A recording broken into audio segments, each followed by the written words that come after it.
qu'est-ce que ça t'apporte de passer un concours comme ça? Moi, ce que ça m'a apporté, c'est toujours personnel. Je l'ai jamais fait pour les autres. C'est vraiment une satisfaction personnelle et tu voulais te prouver que tu étais capable. Voilà, c'est ça. Et prouver, c'était surtout, je me disais, pas de femme en cuisine, meilleure de France 2. C'était ça. Mon but, moi, c'était ça. Je voulais y arriver. Je me dis, attends, il n'y a pas de raison que les femmes n'y arrivent pas non plus. Exécuté par qui? Fabrice Florent. Bonjour, bonsoir, bon après-midi à toutes et à tous et bienvenue dans ce nouvel épisode d'Histoire de succès. Chaque jeudi à partir de 6h du matin, je retrace avec une ou un invité son parcours de vie qui l'a amené à son succès depuis la petite enfance jusqu'à aujourd'hui. Je suis Fabrice Florent, je produis des super podcasts d'interviews et de discussions. En tout cas, moi, je les trouve super et je crée des contenus. Je fais parler des pères de paternité, des mères de maternité, des gens de leur rapport au succès. Je prends des mecs entre quatre yeux pour leur parler de masculinité. Je fais causer des gens de leur rapport à l'argent et de plein d'autres thèmes que je vous invite à découvrir en allant sur mon site fabflorent.com, fabflorent.com.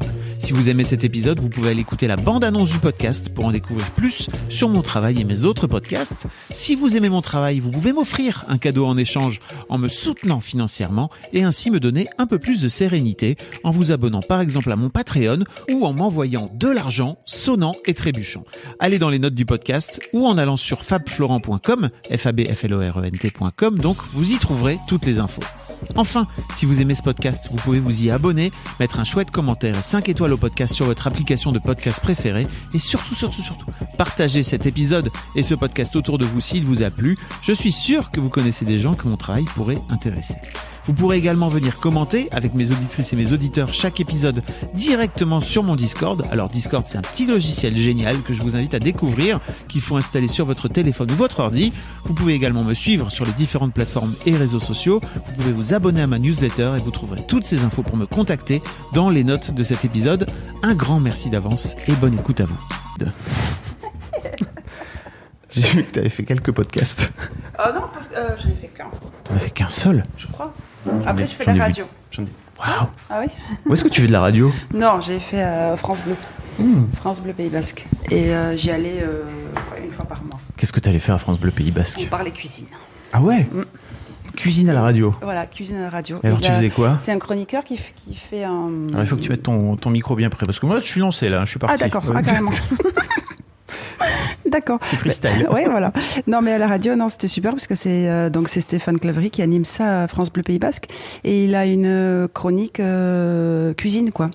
Donc il invite un chef et un producteur. Ok. Alors on parle donc du producteur et ensuite on fait une recette par rapport au producteur et on parle du produit en premier et après de ce qu'on peut préparer avec ce produit. Trop bien. Et c'est toujours dans la bonne humeur et c'est très sympa. Et t'as fait ça et tu fais encore ou non? T'as fait ça. Plus trop de temps. T'as donc, plus de temps. Je me suis mis en joker. Tu viens. Voilà, il m'appelle en joker. Voilà, tu vas quand il faut combler. Et que je peux y aller.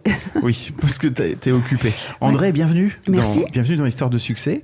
Merci de me recevoir. On est dans ton resto. Donc pour planter un peu le décor, il y a la cuisine. Derrière, ils sont en train de préparer. Tout à fait. Ils sont en mise en place pour le service de ce midi. Voilà. C'est ça. Merci de m'accorder du temps pendant ce moment. Quoi, avec plaisir. J'imagine un peu privilégié dans ton quotidien. Tous les matins, c'est reparti, quoi. Voilà, c'est ça. Ouais. Donc on est dans ton restaurant qui s'appelle Les Rosiers, qui est à Biarritz, qui a une étoile, on va en parler après, qui est un resto gastronomique, donc je crois qu'on peut dire ça. Toi-même, t'es chef depuis, on va en parler aussi, mais depuis des années.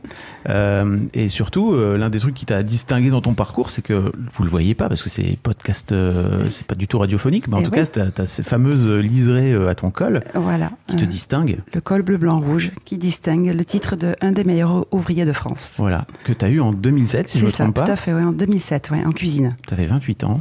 Oui. Toute jeune. Tu peux, avant qu'on aille plus loin, en fait, expliquer un petit peu en quoi consiste ce concours parce que j'imagine, en fait, et surtout pour moi, c'est Etchebest, tu vois, qui s'est retrouvé avec son col à Top Chef et qui a fait connaître un peu le truc. Mais pour expliquer, je crois même pas que je l'ai déjà entendu expliquer ce que ça voulait dire, quoi, tu vois. C'est quoi ce concours exactement? Alors, c'est un concours qui se déroule vraiment dans tous les métiers de l'artisanat. C'est tout ce qui est manuel. Donc, et c'est un concours qui se déroule tous les 4 ans. Voilà, c'est pas chaque année. Tous les 4 ans, on peut se présenter à ce concours-là. L'âge minimum est de 25 ans. Et ensuite, on peut le présenter autant de fois que l'on veut. Voilà, si on échoue la première fois, on peut le représenter 4 ans après, ainsi de suite. C'est donc il se passe dans tous les métiers. Donc il y a les menuisiers, il y a la ferronnerie, vraiment les couturières, c'est la coiffure, voilà. Et on le passe, tous les métiers le passent la même année. Okay. Et donc c'est vrai que c'est le concours de l'excellence, le concours le plus prestigieux. Et quand j'ai commencé la cuisine, j'ai eu la chance de démarrer après mes études à l'hôtel du Palais à Biarritz. Ouais. Et donc voilà, avec un chef meilleur de France et qui m'a initié, qui m'a donné le goût au concours. Donc c'est vrai que j'avais fait beaucoup de concours de cuisine et un jour, sans le dire à personne, je m'étais dit dans la tête, un jour je tenterai bien celui-ci, un des meilleurs de France. Et c'était la première fois que tu le passais, j'imagine? Oui, c'était la première fois, à 28 ans. 28 ans? Oui, à 28 ans. Donc j'avoue que c'était jeune. C'était jeune surtout pour l'assumer après. Parce que moi, j'ai foncé tête baissée, quoi. C'était quelque chose que je voulais faire depuis très longtemps. Mais une fois que j'ai obtenu le résultat, c'est vrai que j'ai eu très très peur. Ah, on va en parler. Il faut assumer après, l'assumer après. Et c'est au quotidien, donc...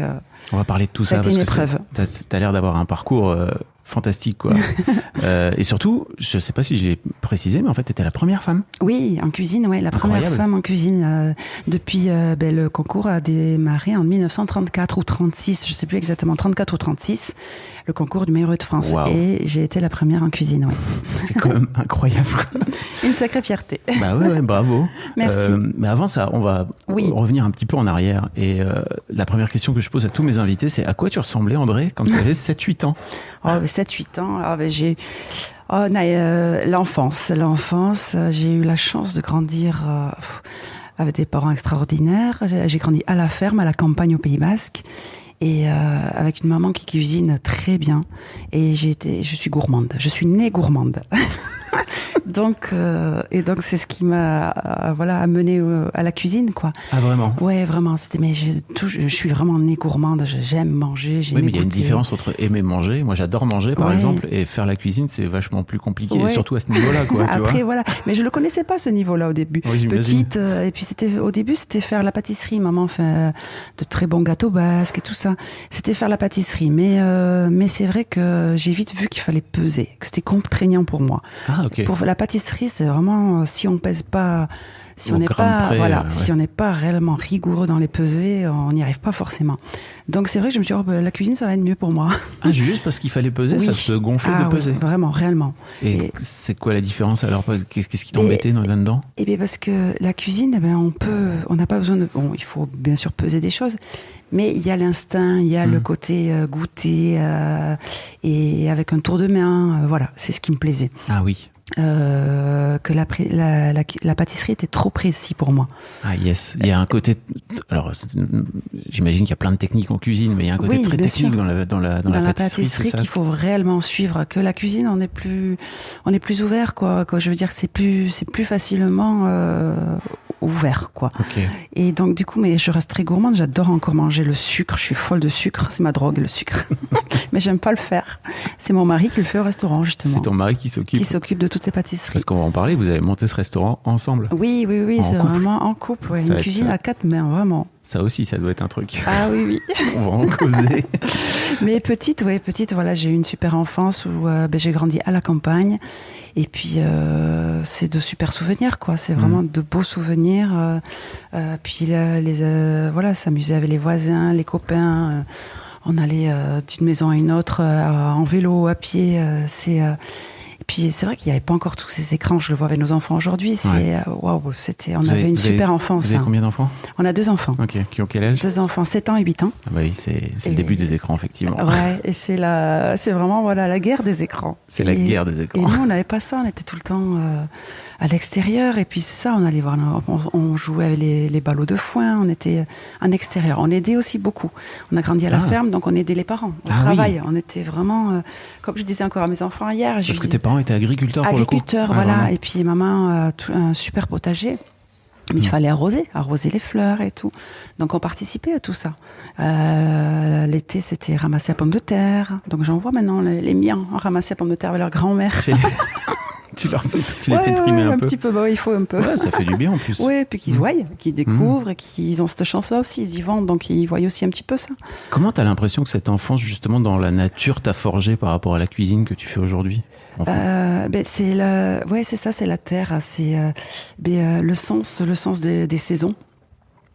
C'est vrai que je sais, voilà, que tout le monde ne sait pas les fraises, quelle saison c'est, les tomates, ou après, on va dire, tiens, la pomme de terre, quand est-ce qu'on la ramasse, le poireau. C'est vrai que moi, j'ai eu cette chance-là de grandir avec, donc de savoir tout ça.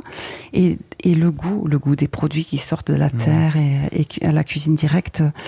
Il n'y a pas photo, c'est vraiment... et puis, quand on ramasse une herbe aromatique du jardin directement, elle n'a pas du tout la même odeur que quand on l'achète au marché. Donc, c'est tout ça. J'imagine qu'aujourd'hui, tu as des producteurs très locaux, on va en parler. Oui, c'est important pour moi. Oui. Puis, on a la chance au Pays Basque, c'est un vivier.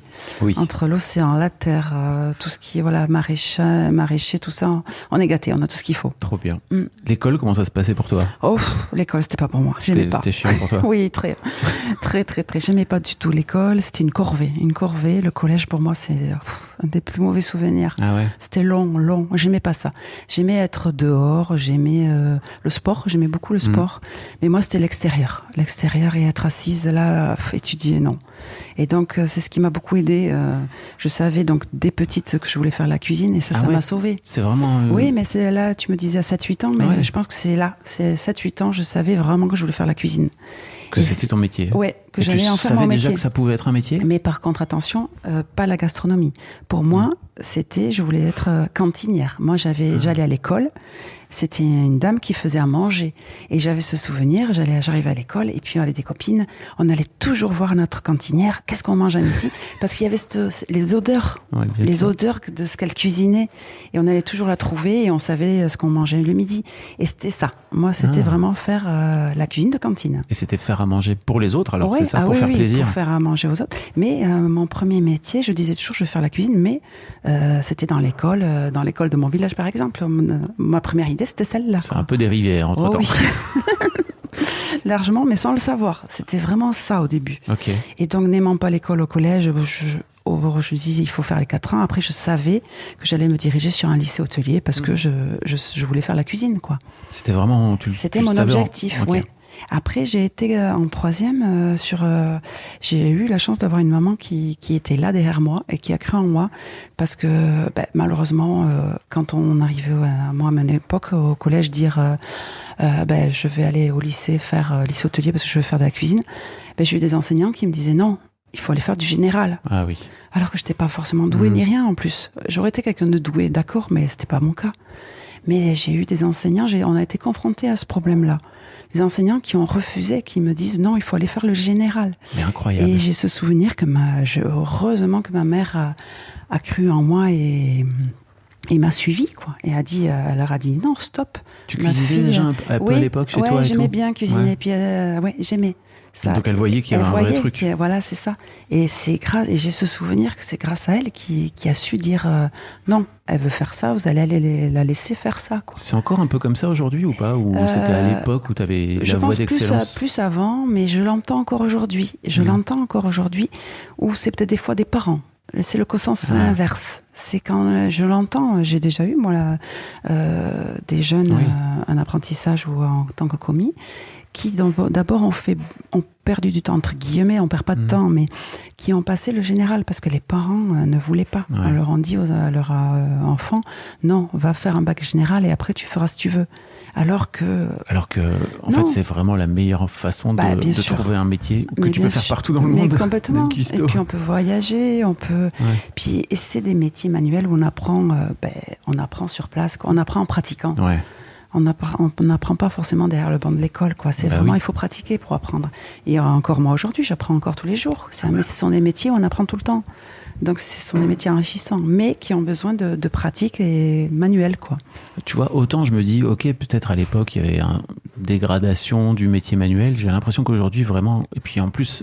Tu vois, on parlait de Top Chef tout à l'heure, mais il y a ces émissions-là qui ont un peu redoré le blason du métier, quoi. Ah, complètement, oui. Il a drôlement, il a ouvert les yeux, oui, c'est vrai qu'il a vraiment redoré le métier. Et ça, c'est vrai que ça a fait du bien pour ça. Tout à fait. Donc, tu vas faire ton lycée hôtelier. Il y a un super lycée hôtelier à Biarritz. Oui, c'est ça. Et le lycée hôtelier de Biarritz, bon, j'ai eu la chance d'être prise. J'ai été prise au lycée hôtelier de Biarritz. Sinon, il y a un lycée aussi à Saint-Jean-Pied-de-Port. Il y en a 2 ici au Pays Basque. Donc, c'était mes 2 choix. Donc, j'ai été prise ici à Biarritz. Donc, je suis arrivée à Biarritz pour faire un BEP et un bac professionnel en 4 ans. J'ai fait 2 ans de BEP et 2 ans de bac professionnel avec des stages durant ces examens-là. Et j'imagine que tu étais comme un poisson dans l'eau pour le coup. Oh oui, heureuse. Et puis bon, après oui, autant j'ai pas du tout aimé le collège, mais alors le lycée, j'ai adoré. Ouais. Tu faisais ce que t'aimais. Voilà, puis c'était la liberté aussi. J'arrivais à l'internat, donc je partais pour la semaine. Oui, parce que tes parents habitent au Pays Basque, mais dans l'arrière-pays. Vraiment dans l'arrière-pays, 40 minutes de Biarritz. Donc, voilà, donc je vais arriver le lundi jusqu'au vendredi. Et puis, on s'est retrouvés, je me suis fait des amis de l'intérieur du Pays Basque aussi, c'est vrai. Et on est très amis. Et puis, c'était ça. Je faisais quelque chose que j'aimais. Je me sentais bien dans mon élément. Et par contre, voilà, j'étais toujours dans cette idée. Je suis arrivée au lycée en faisant mon métier de cuisinière pour aller faire la cuisine à la cantine. Quoi. Et c'est là où j'ai découvert le monde de la gastronomie. Que tu connaissais pas du tout, mais vraiment pas du tout, quoi. Oui, parce que pour le coup, tes parents aimaient bien manger, mais ils vous amenaient pas forcément au resto, etc. Mes parents, oui. Alors, on sortait souvent le dimanche au restaurant, dans les restaurants traditionnels du Pays Basque. Ouais. Et ça, c'est vrai que ça, c'était de bons moments aussi. De temps en temps, le dimanche midi, on allait manger tous les 4 au restaurant. Et ça, j'adorais ça. Mais pour le coup, pas dans des restos gastro. Ah non, gastronomique, pas du tout. Ce qui est encore un autre monde. Ah oui, tout à fait, un autre monde et que je n'ai jamais connu. Et je l'ai découvert, donc...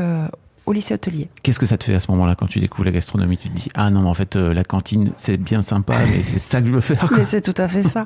Je dis oh là là mais c'est ça que je veux quoi. Et donc mon premier stage je l'ai fait dans un restaurant traditionnel du Pays Basque et ensuite j'ai un professeur qui a senti en moi que j'aimais travailler, que j'avais envie d'apprendre et il m'a proposé pour l'été, donc j'avais 16 ans, il m'a proposé de m'envoyer à Cannes au Martinez. Il avait un ami parce que bon la cuisine c'est une famille. Hein. Oui. On se connaît tous. C'est vraiment une grande famille. Donc ce professeur avait un ami chef cuisinier au Martinez à Cannes qui est Jean-Yves Le Ranger. Okay, bon, alors, pour les gens qui savent pas, mais le Martinez c'est un palais, c'est un palace. Voilà. Hein. C'est vraiment le palace 5 étoiles. C'est ce qu'il y a de voilà. Wow. T'es propulsé là-dedans à 16 piges quoi. Ouais, à 16 ans. Donc il me dit écoute si tu veux t'as 2 mois, tu vas 2 mois là-bas. Ah ben oui. Et donc j'ai dit oui de suite sans avoir demandé à mes parents quoi. Je me souviens être rentrée à la maison et avoir dit bon vous parce qu'ils m'interdisaient encore de sortir 16 ans. J'avais pas encore le droit de sortir dans les balles et tout ça. Nous c'était les balles et les concerts, les fêtes de village quoi. Bah oui.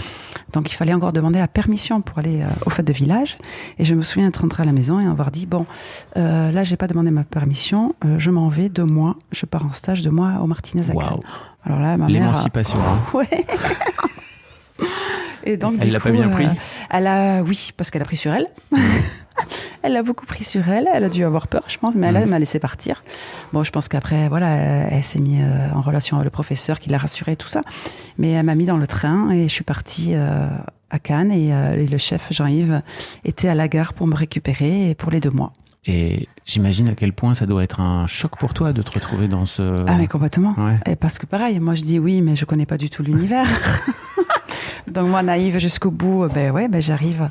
C'est énorme, c'est immense. Pour moi c'est immense. Ce sont des labyrinthes, c'est des sous-sols, c'est démesuré. Il y a un monde fou, j'imagine, en cuisine. Voilà, en cuisine, plusieurs cuisines. Et donc j'ai la chance d'arriver dans une cuisine mais gastronomique. 2 étoiles au guide Michelin à 16 ans. Donc là c'est waouh, je découvre tout quoi. Et je suis avec la partie du poisson, avec au poisson et je me souviens on me demande va chercher des homards dans le vivier, mais je sais pas prendre des homards dans le vivier, j'ai peur moi de prendre un homard dans le vivier. Et donc super, je suis tombée avec un super chef de partie. On appelle un chef de partie le chef qui s'occupe du poste du poisson. Et qui m'a appris à pêcher les langoustes et les homards. Et incroyable. C'est des souvenirs magiques. Bah, j'imagine. Et en fait, j'essaie de me mettre dans la petite Andrée de 16 ans, tu vois, dans la tête de la petite Andrée de 16 ans qui se dit, ok, en fait, la cantine, finalement, c'est pas du tout ça, j'ai envie d'aller là-dedans. Mais complètement. J'imagine à quel point c'est pas du tout le même niveau d'exigence. Non, du tout. Voilà, c'est ça. C'est un monde très... c'est militaire. Hein. Et surtout là, 2 étoiles au guide Michelin, c'est vraiment militaire, rigoureux. Il y a la partie entrée, qu'on appelle garde-manger. Il y a la partie poisson, la partie viande, la partie saucier, la partie dessert. Donc, et tout est... il n'y a pas un bruit. Chacun sait ce qu'il a à faire. Et puis le chef, c'est le chef, on voit le respect, la hiérarchie. Le chef parle au chef de poste et le chef de poste parle à son commis. C'est vraiment une hiérarchie que je découvre. Mais j'ai tellement eu l'habitude de travailler grâce à mes parents déjà à la ferme et tout ça, j'avais pas peur du travail. Ouais. Donc c'est ce qui m'a, je pense, beaucoup aidé là. Je n'avais pas peur du travail et j'avais envie d'apprendre et j'étais tellement curieuse que tout s'est fait. Ça s'est fait vraiment tout seul, mais j'ai pas eu cette peur, mais je pense que c'est vraiment grâce à ce que j'ai déjà été inculquée au travail des petites, quoi. Et l'aspect justement militaire, rigoureux, etc. Tu rentres dans le moule. Ouais, mais vraiment, je rentre dans le moule sans le savoir ni rien, mais naturellement et normalement, et c'est pas quelque chose qui me freine ni me bloque. Et c'était vraiment cette soif d'apprendre, et je voyais tellement de nouvelles choses, et pour moi c'était magique, quoi. Ouais, j'imagine. Et puis je découvrais beaucoup de nouvelles choses en même temps, quoi.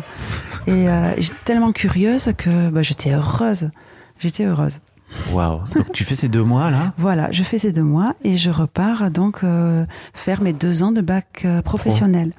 Et donc le chef qui était Christian Villers, parce que Jean-Yves Le Ranger qui m'a recueilli, c'était le chef un peu de tout ce qui est restaurant à côté de la plage, du bistrot, de la brasserie.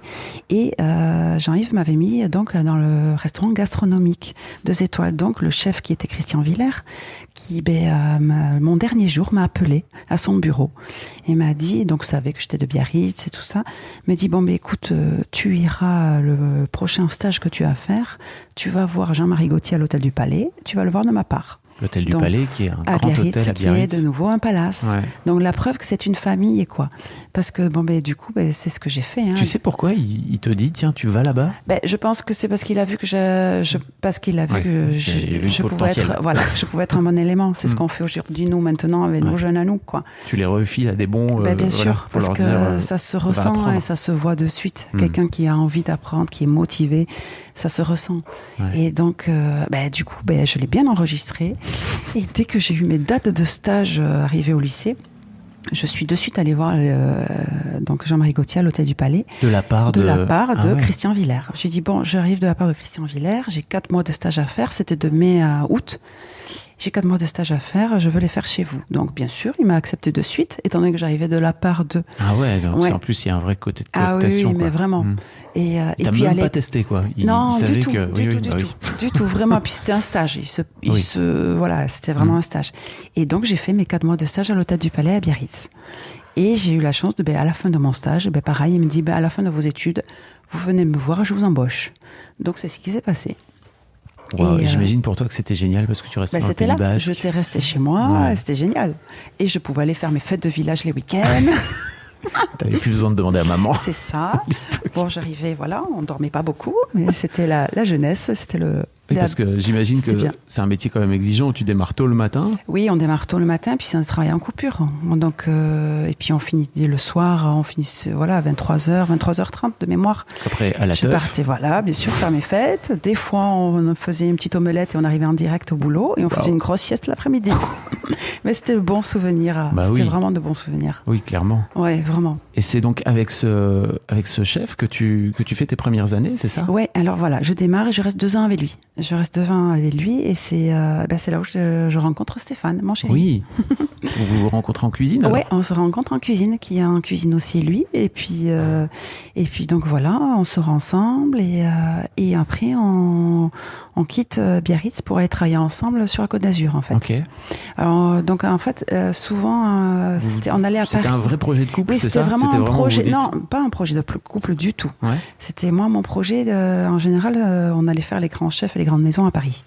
Paris m'a toujours fait peur. Je voulais pas de Paris. Okay. Donc je savais qu'il y avait de grands chefs, de grandes maisons sur Côte d'Azur. Donc je m'étais dit toujours, j'irai sur Côte d'Azur. Okay. Donc en fait, ce qui s'est passé, c'est que j'en avais parlé à mon chef Jean-Marie Gauthier, qui lui m'a proposé d'aller travailler pour Alain Ducasse au Louis XV. Oui. Donc moi, c'est pas un projet de couple du tout. Moi, c'était carrière, c'était boulot. Je voulais apprendre. Et donc c'est Stéphane qui dit... Donc j'ai dit à Stéphane, bon, moi, je m'en vais à Monaco. Alors il me dit, je te suis. Donc il allait voir le chef, Jean-Marie Gauthier. Il dit, bon, je suis André, je vais à Monaco. Donc Jean-Marie Gauthier lui a trouvé aussi une place à Monaco, dans un autre hôtel à Monaco. Et donc, du coup, c'est parti comme ça. On est parti travailler sur Côte d'Azur, mais c'était vraiment... Et lui, il était pareil. C'était vraiment le boulot, quoi. Ouais. Le boulot avant la vie de couple ou quoi que ce soit, quoi. On voulait apprendre avec les grands, quoi. Mais vous étiez quand même tous les deux. Mais on était tous les deux. Vous étiez tous les deux. Voilà. Et tu sentais déjà à l'époque qu'il y avait une forme d'émulation entre vous? Oui, entre nous deux, oui. Puis on avait cette complémentarité, une entente vraiment aussi bien au travail que couple. Puis on savait faire la part des choses. Et donc, du coup, à Monaco, on a travaillé dans 2 boîtes différentes, chacun avec un chef. Et on n'a pas du tout aimé. On avait besoin de travailler ensemble, mine de rien. Ouais, c'est fou, hein. Et donc, du coup, après ces expériences, chacun séparés, on est allé travailler ensemble pour Philippe Labbé à Lyon. Ok. Pareil, un chef 2 étoiles aussi, et donc avec qui on a travaillé ensemble. Et après, on l'a suivi à lui à la Chèvre d'Oraèze. Donc en tout, on est resté 6 années sur la Côte d'Azur. D'accord. Voilà. Okay. Et puis après, le manque du Pays Basque a sonné, surtout pour moi. C'est pas à peu près à ce moment-là, c'est ça, où tu passes le MOF? Après, après plus tard. Je suis revenue. Okay. Oui, quoique l'année d'après, je suis revenue en 2006. On est revenu en 2006. Parce que c'est plus moi, je voulais toujours partir, apprendre, mais Pays Basque me manquait, plus que Stéphane. Stéphane, lui, serait parti à l'étranger et tout. Ah, ok. Ouais, donc, toi, t'avais besoin de revenir. Ouais, de revenir, vraiment, au Pays Basque. Et donc, ça se trouvait que Jean-Marie Gauthier avait de la place pour nous deux. Donc, retour à l'hôtel du Palais pour les deux, quoi. Et c'est l'année d'après, en 2007, où j'ai passé le concours du meilleur de France. Ok. J'ai lu quelque part que t'as dit que c'était un concours tellement difficile que t'as craqué, en fait. Oui, j'ai beaucoup pleuré. Hein. Oh oui. C'était dur, très dur.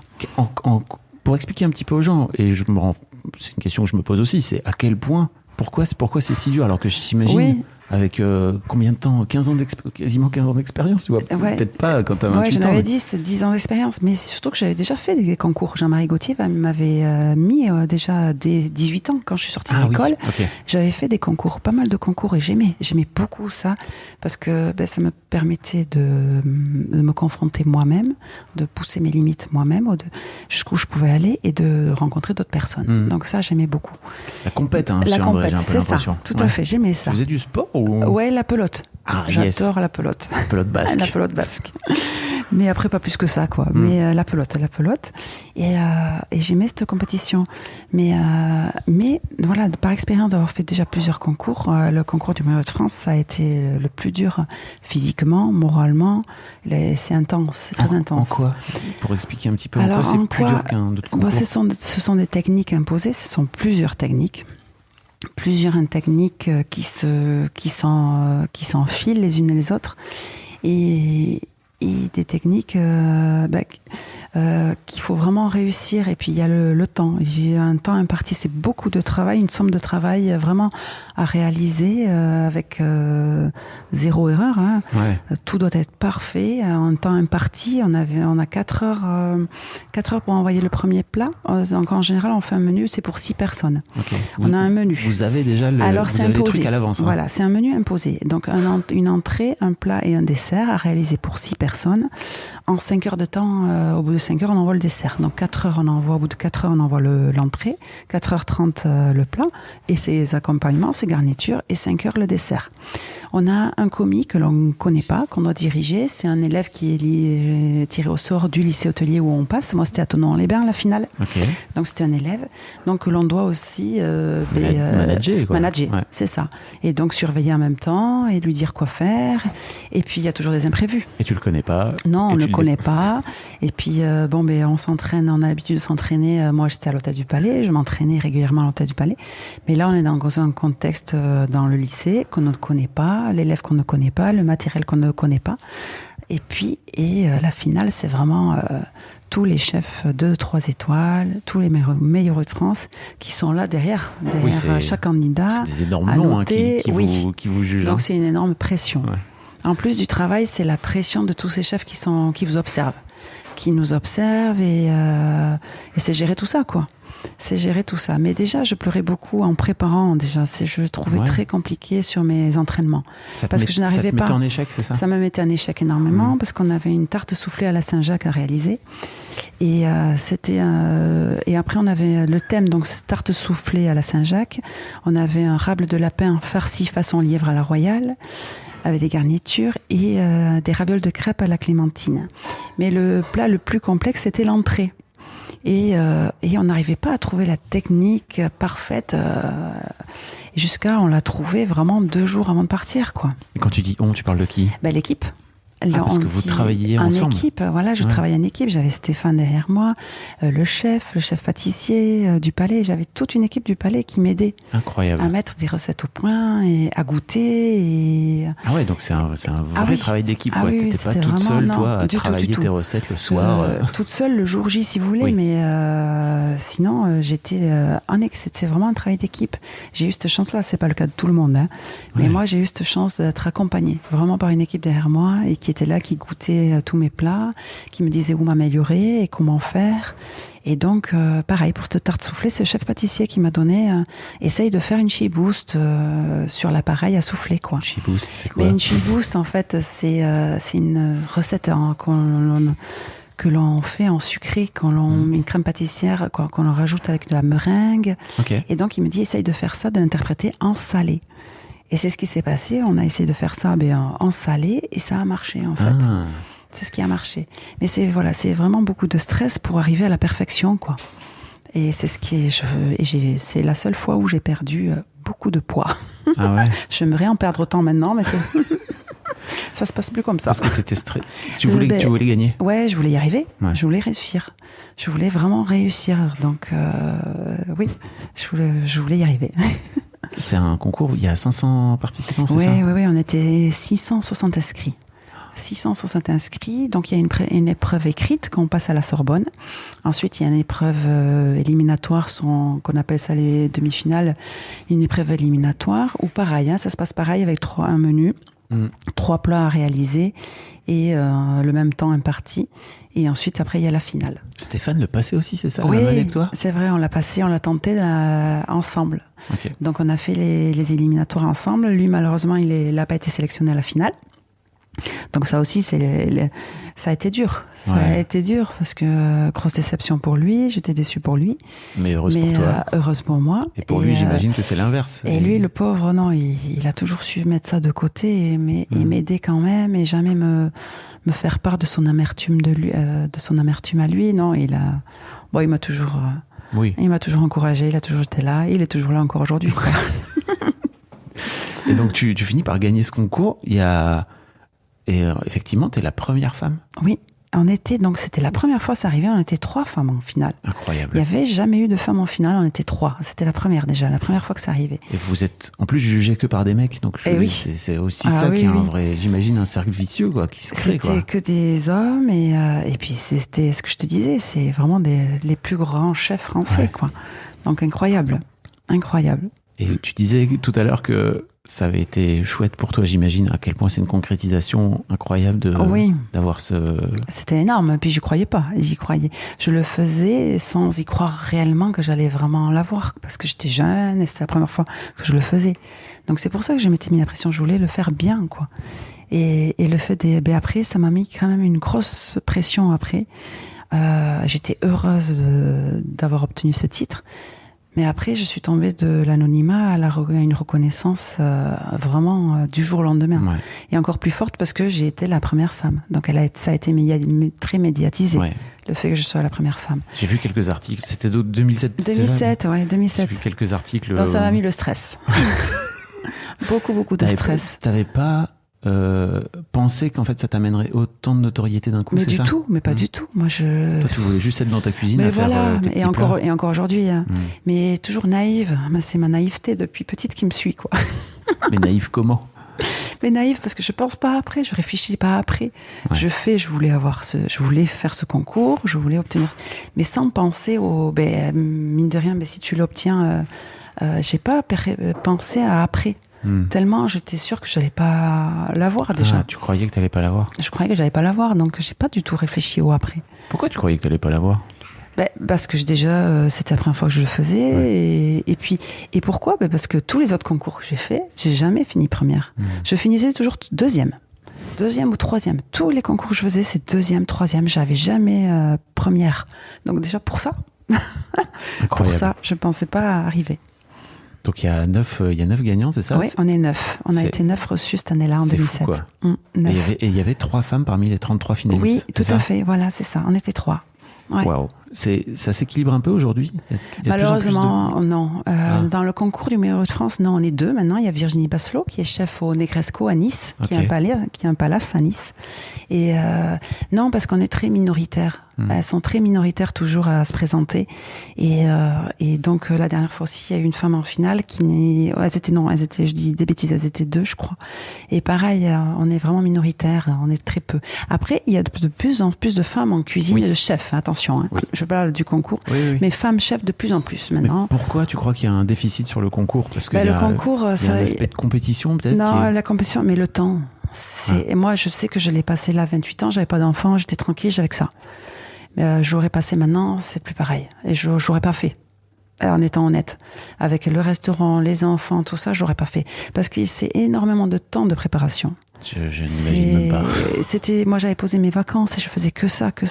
Mais c'était des 18 heures par jour, 16-18 heures par jour. Hein. C'est énormément de temps de préparation si on veut vraiment arriver à le préparer correctement. Qu'est-ce que ça t'a apporté? Alors, à part cette notoriété qui est énorme, j'imagine, pour toi, à un moment donné où tu n'étais pas prête, mais qu'est-ce que ça t'apporte de passer un concours comme ça? Et effectivement, t'as le droit maintenant d'avoir tes galons, quoi. Voilà, le col, je l'ai à vie. L'étoile, elle est remise en jeu chaque année au restaurant, mais le col, je l'ai à vie. Moi, ce que ça m'a apporté, c'est toujours personnel. Je l'ai jamais fait pour les autres. C'est vraiment une satisfaction personnelle et tu voulais te prouver que tu étais capable. Voilà, c'est ça. Et prouver, c'était surtout, je me disais, pas de femme en cuisine, meilleure de France 2. C'était ça. Mon but à moi, c'était ça. Je voulais y arriver. Je me dis, attends, il n'y a pas de raison que les femmes n'y arrivent pas non plus. Mon but à moi, c'était ça. Tout simplement.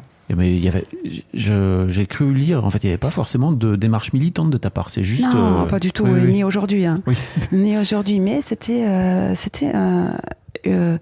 une compétition personnelle, quoi. C'était un but personnel et prouver que nous aussi on peut y arriver, quoi.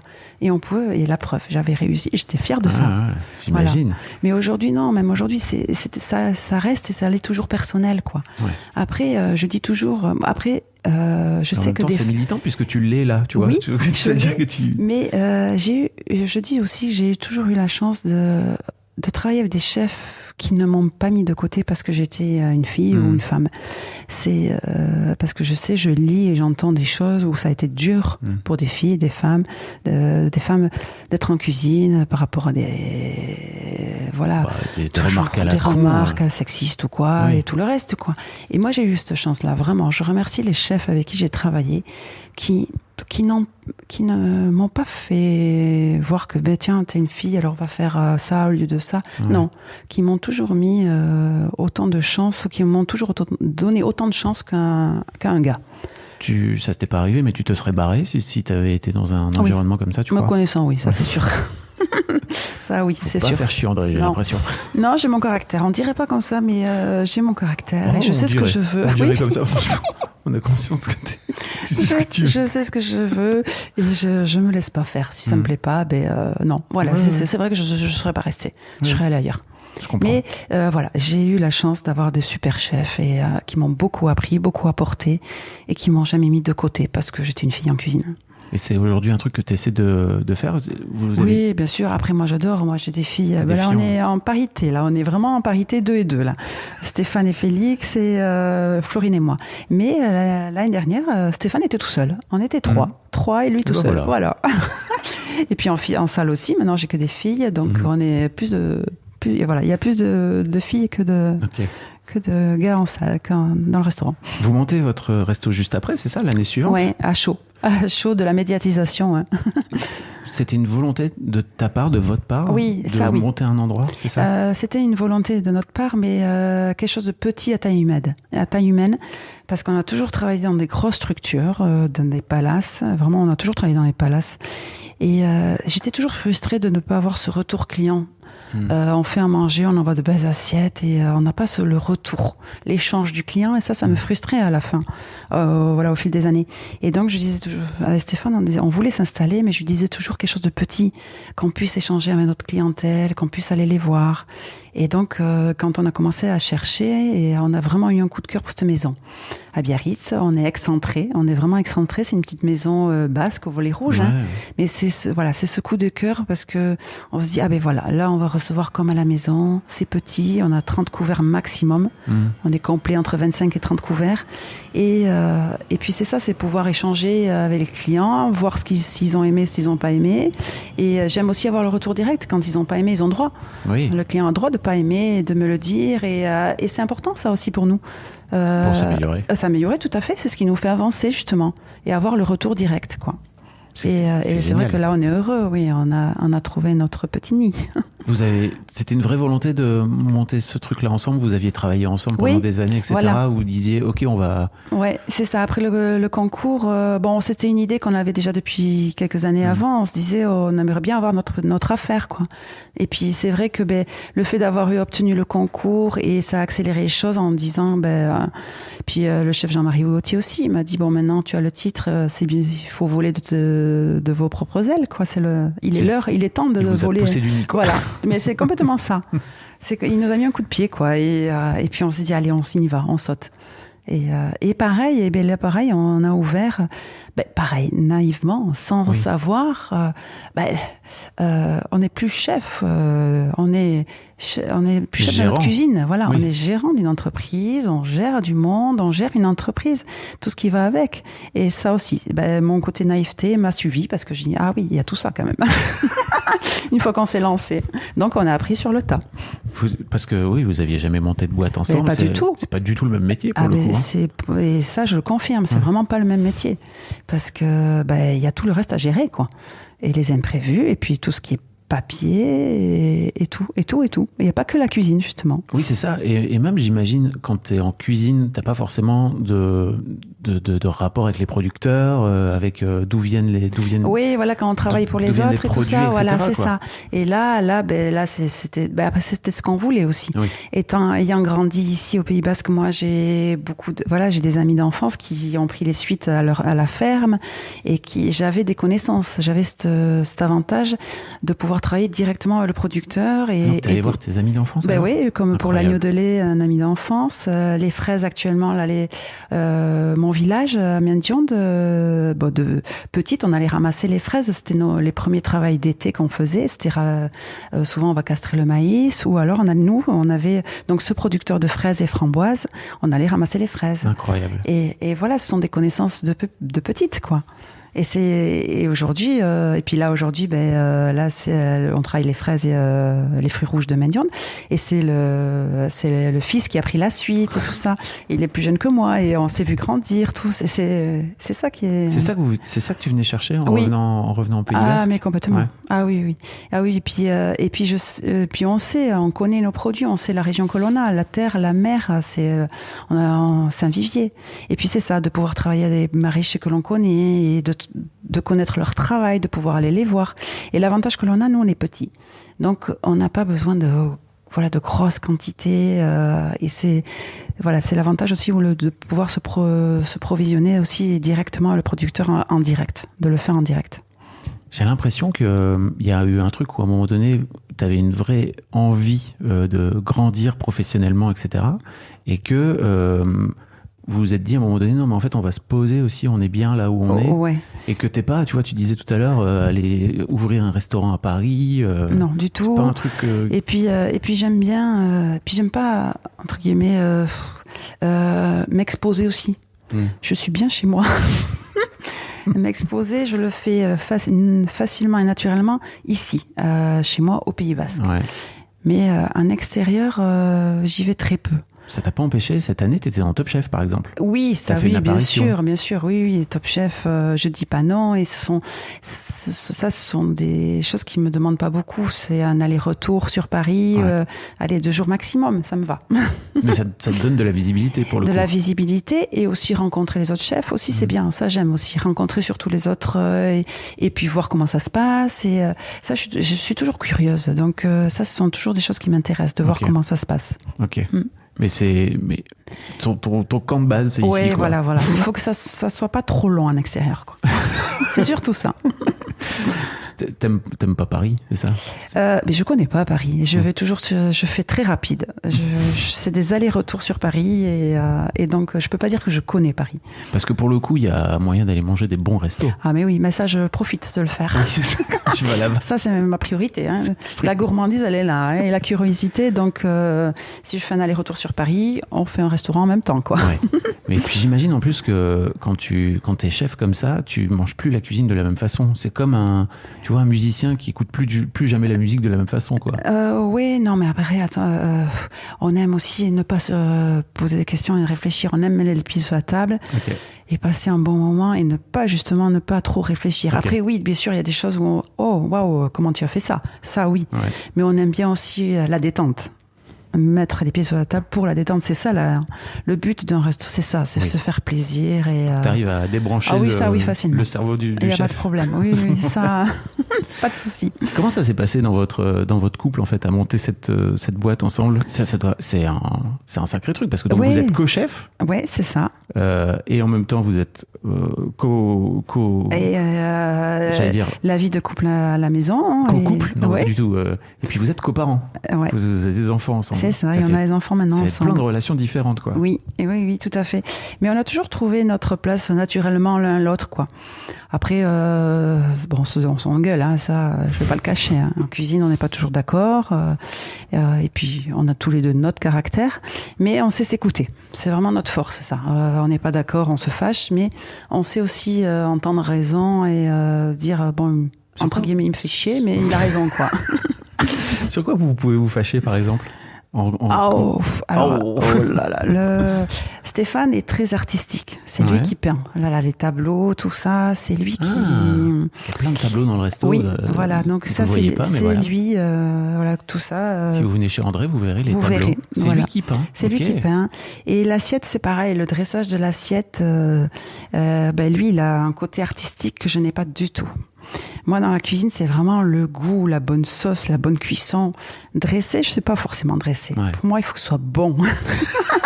La cuisson. Et après, on le balance comme ça. Ouais, voilà. Alors, ça énerve Stéphane parce que je mets pas autant de soin que lui à dresser une assiette. Ah. Voilà. Donc, on va se fâcher pour ça, beaucoup. Ah oui, donc. Mais il t'a formé, il t'a un peu expliqué. Il me forme sur le dressage, mais il dit que je l'écoute pas. Voilà nos sujets de dispute. Ouais.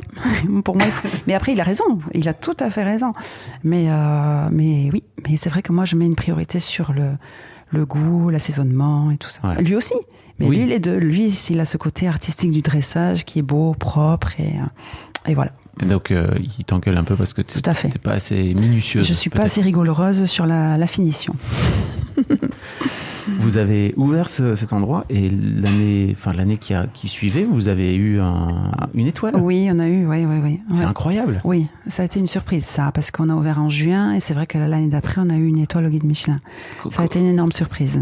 Comment ça se passe en fait? Parce que j'y connais rien. Ben alors, bon, là, je ne vais pas le cacher, c'est la médiatisation qui a fait que le guide Michelin a su. Ouais. Tout le monde il y a eu tellement de papiers comme quoi, la première femme héros de France s'installe, ouvre son restaurant à Biarritz. Ils se sont dit, on va aller goûter. On va aller voir, voilà.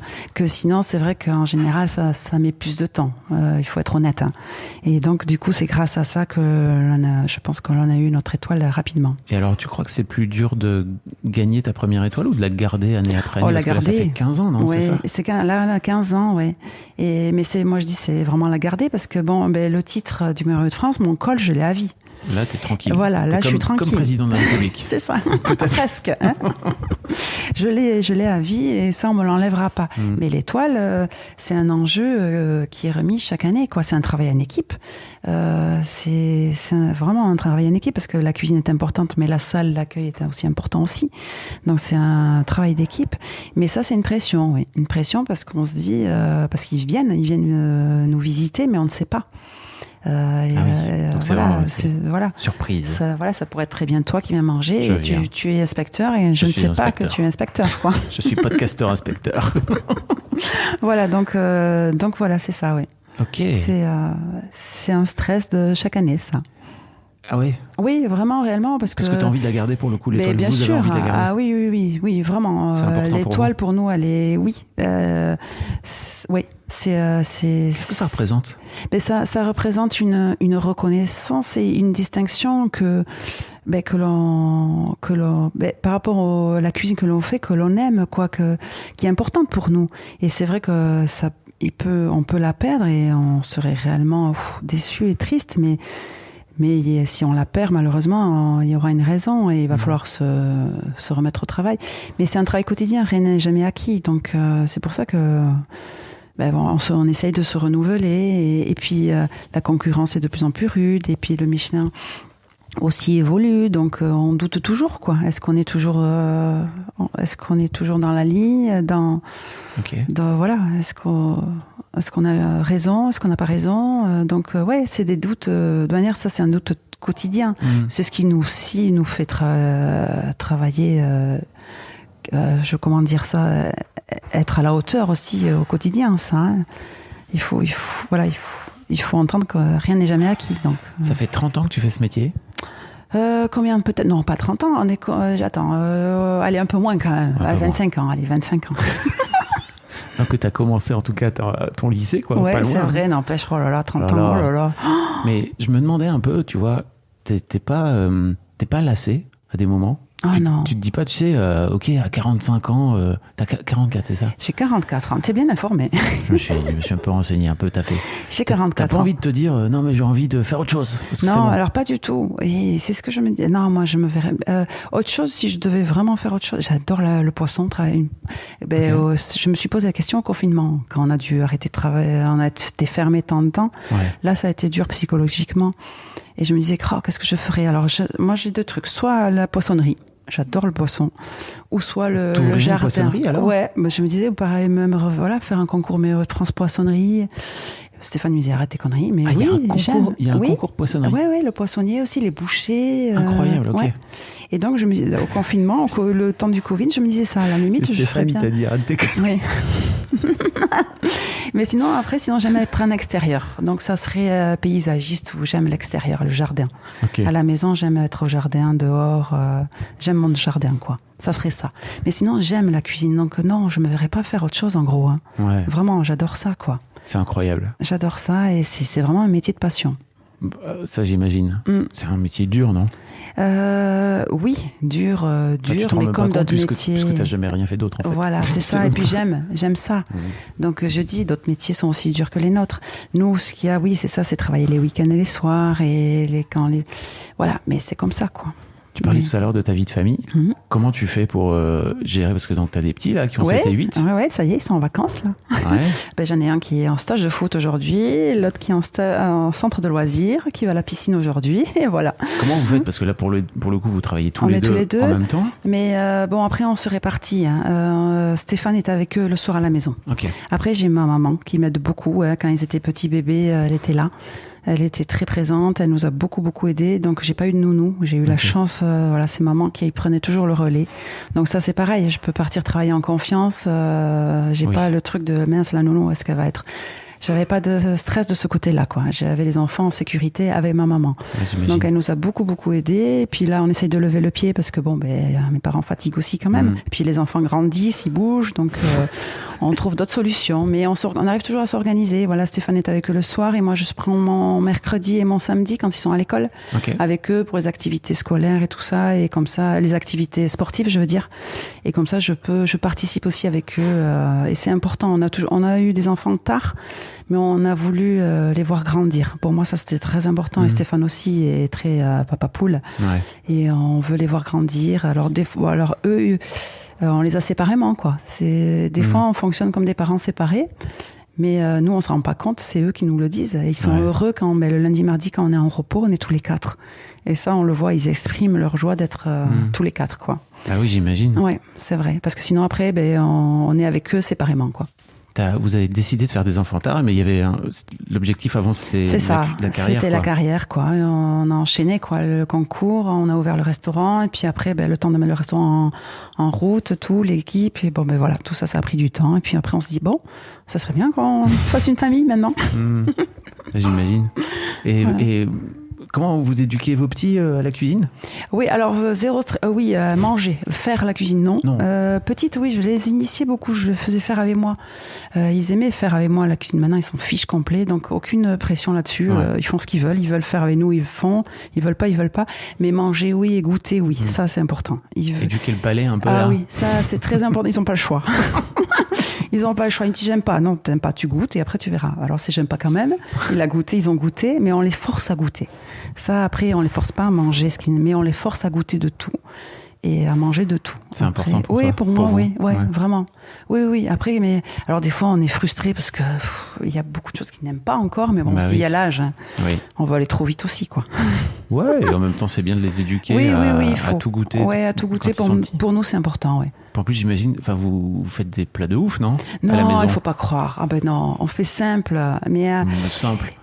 Mais le produit. Bien faire une omelette, tu vas pas faire une omelette comme je fais une omelette, quoi. C'est impossible. Mais c'est toujours le bon produit, quoi. Ouais. La base. C'est vraiment le bon produit. Et la preuve, ils sont habitués parce que ma maman, donc l'été ou quoi, pendant les vacances, ils vont chez mes parents et ma mère un jour leur a sorti un poisson surgelé, quoi. Mais le petit, c'est Ivan, il devait avoir, je pense, 6 ans, il lui a fait la réflexion. Il est pas bon ton poisson. Habitué à manger du poisson frais à la maison toujours, quoi.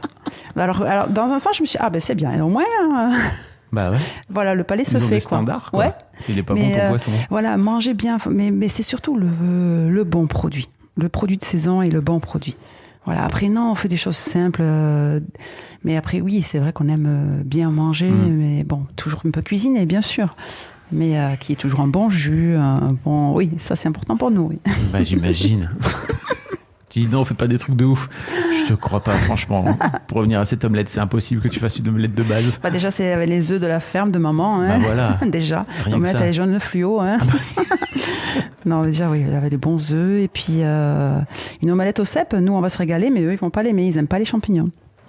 Pour l'instant. À mon grand désarroi. Pour l'instant. Oui, pour l'instant, voilà, c'est ça. Est-ce que vous avez des projets d'ouvrir un autre resto? C'est un truc qui vous titille un peu ou pas? Non. Projet d'ouvrir notre restaurant, non. Alors, on a eu, parce qu'on a une cuisine très petite, alors on est frustré par notre petite cuisine. Alors on a eu, oui, l'envie de regarder ailleurs, plus grand.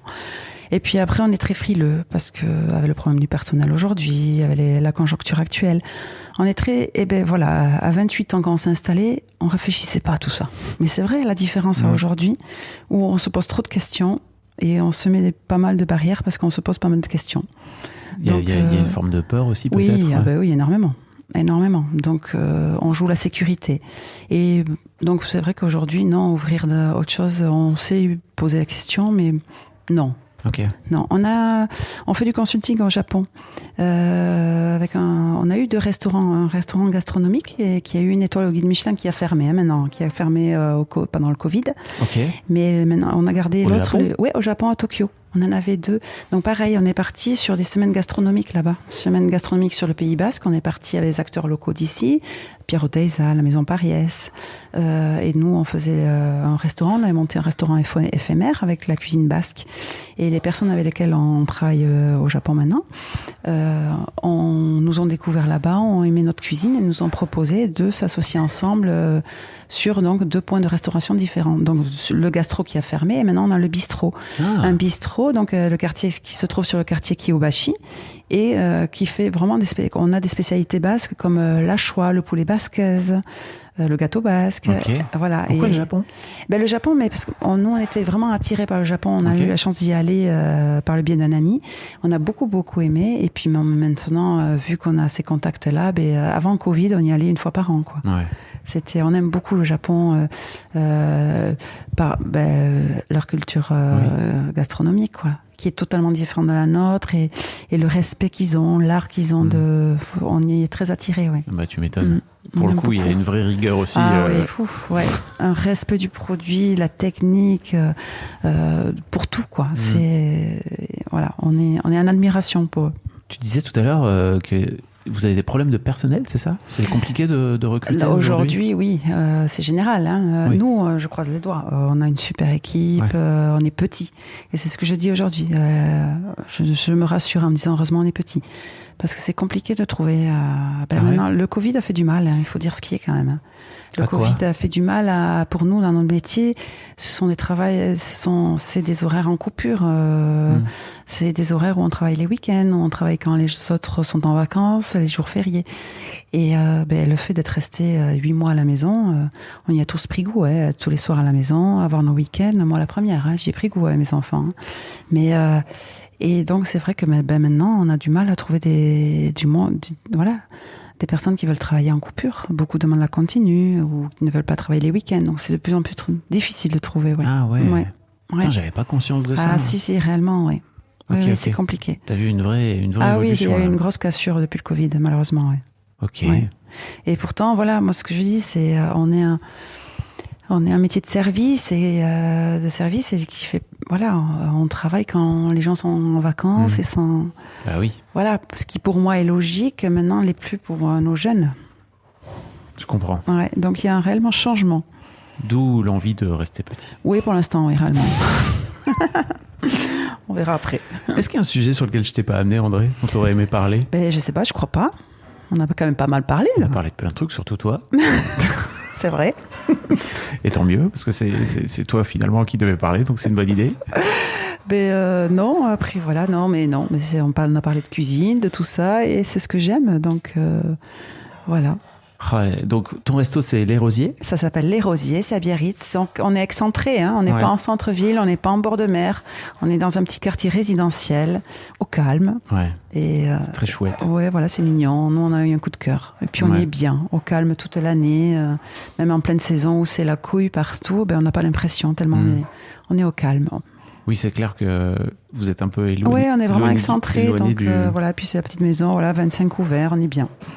Je mettrai le compte Insta. C'est la meilleure façon, c'est de vous suivre sur Insta, c'est ça ? Oui, sur Insta, sur les restaurants. C'est restaurant Les Rosiers. Voilà, les restaurants Les Rosiers. Je mettrai le lien, tu sais, on peut faire ça sur les podcasts. Super. On peut mettre des liens et tout. Je mettrai le lien et puis pour venir réserver une table aussi. Bien sûr, oui, avec plaisir. Grand merci. Vraiment, merci. C'était adorable. Merci à toi d'être venu me voir. Avec grand plaisir. Ça m'a fait plaisir. Merci beaucoup. Un grand merci à vous d'avoir écouté jusqu'au bout. Pensez à rejoindre le serveur Discord pour venir commenter avec le reste de ma commu. Je vous trouverai tous les liens dans les notes de cet épisode. Et si mon travail vous plaît, je vous rappelle que vous pouvez m'offrir en échange un peu de sérénité en vous abonnant à mon Patreon ou en m'envoyant de l'argent en vous munissant de votre CB. Vous trouverez tous les liens dans les notes de cet épisode également. Bonne fin de journée et j'espère à très bientôt pour un nouvel épisode de podcast.